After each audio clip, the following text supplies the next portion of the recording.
Hello, my name is Connor McClary. I'm here to talk about Edgar Allan Poe.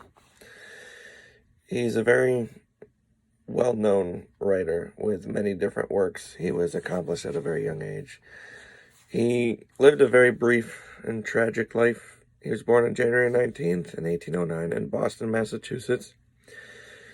He was deserted by his father at birth, and his mom died 3 years later when he was very young. He was raised by family friends who never actually adopted him, and at a young age, his adopted parent, Mrs. Allan, had passed away. And his adopted father, Mr. Allan, didn't really want much to do with him, so they were always on a bad note. This left him heartbroken, and he was lost for the second time in his tragic life after losing his first family and then his second family, so things really hit hard for him. In his 20s, he decided to live with his Aunt Maria, Clem, and her daughter, Virginia. Poe fell in love with Virginia, and she was only 13 years old when they got married. And as did the other woman in Edgar Allan Poe's life, Virginia left him, not willingly, I would say, because she ended up dying young. And he didn't really recover from this. He ended up dying at the young age of 40 for reasons that only those could have guessed, such as alcoholism or just some other natural cause. He showed a lot of prowess in his writing when he was young. He was a great writer due to many of his valuable traits, such as his active imagination and his literary fervor. It provided him with 2 published volumes of poetry at 21. And a lot of evident influences in his life was the fact that he lived his tragic life in general. So it could have influenced a lot of his writings, which we'll get to in a little bit. It was tragedy, it was dark. It provided him with the grit that he needed to come up with the stories that reflected the type of darkness that he experienced throughout his life. One specific story that I'll talk about is The Cask of Amontillado. It's about a narrator, Montresor, who has a grudge against a member of the aristocratic circle in the story. They were friends. They were friends, but later he devises a plot to murder this man named Fortunato. The main character, Montresor, decides that to devise an intelligent plan to murder Fortunato without anyone finding out. It's carnival season in Italy, and they meet at the party, and they wait until he starts drinking. Fortunato starts drinking a little bit, and he decides to take him down into the catacombs, the vaults of the catacombs. As they're traveling through the vaults, he keeps giving him more drinks to keep him calm, to keep him level, so he doesn't guess what is going on. He lures him with the idea that he has a bunch of Amontillado, which is a rare wine during that time, and he says he has a lot of it, so he invites him to a private wine tasting event.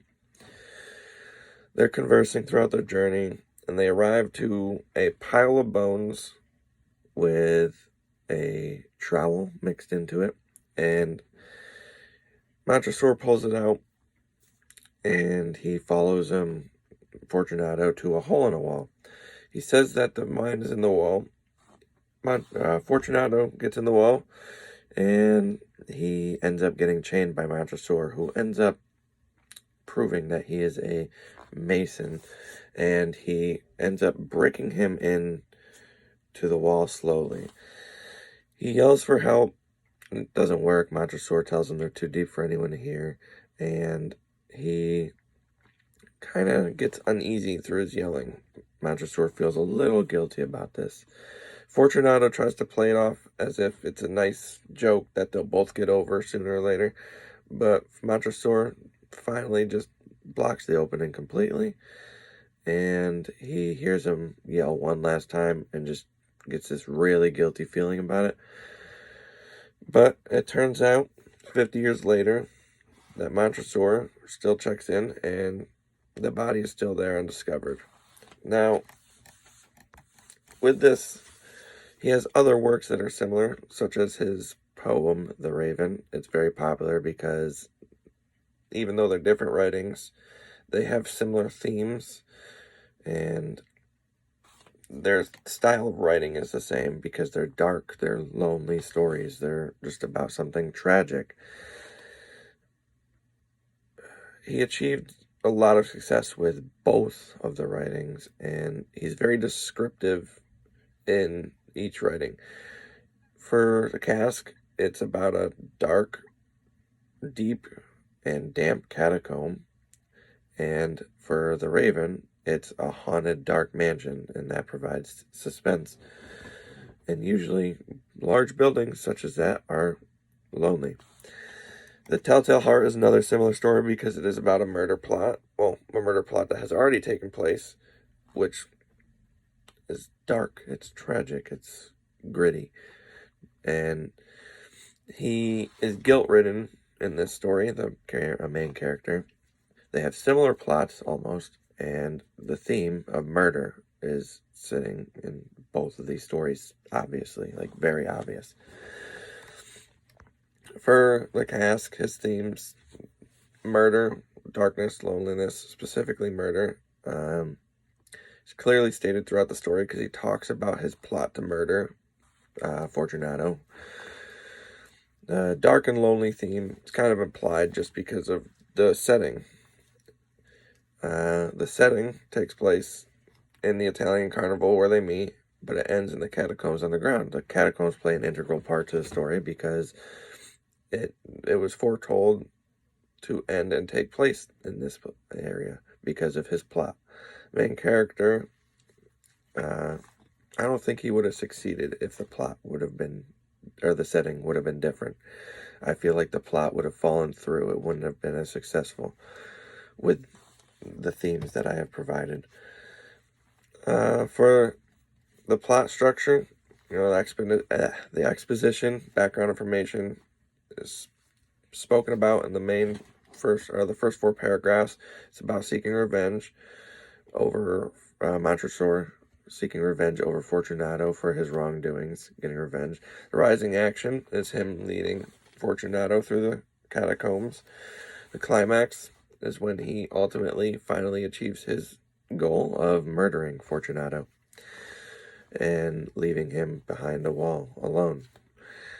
The falling action is when Fortunato tries to convince Montresor that it was a joke and they can just continue on their lives as if nothing happened, but he continues to close it anyway.